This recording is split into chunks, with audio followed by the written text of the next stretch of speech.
اعوذ باللہ من الشیطان الرجیم بسم اللہ الرحمن الرحیم۔ میں اللہ تعالیٰ کی پناہ مانگتا ہوں شیطان مردود سے۔ شروع اللہ کا نام لے کر جو بڑا مہربان اور نہایت رحم کرنے والا ہے۔ رسول اللہ صلی اللہ علیہ وآلہ وسلم نے ارشاد فرمایا، جو شخص روزہ رکھ کر جھوٹی بات اور غلط کام نہ چھوڑے تو اللہ کو کچھ حاجت نہیں کہ وہ گناہوں کو چھوڑے بغیر محض کھانا پینا چھوڑ دے۔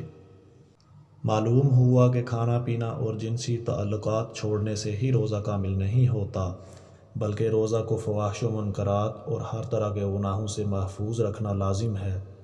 روزہ منہ میں ہو اور آدمی بد کلامی کرے، یہ اس کے لیے زیب نہیں دیتا۔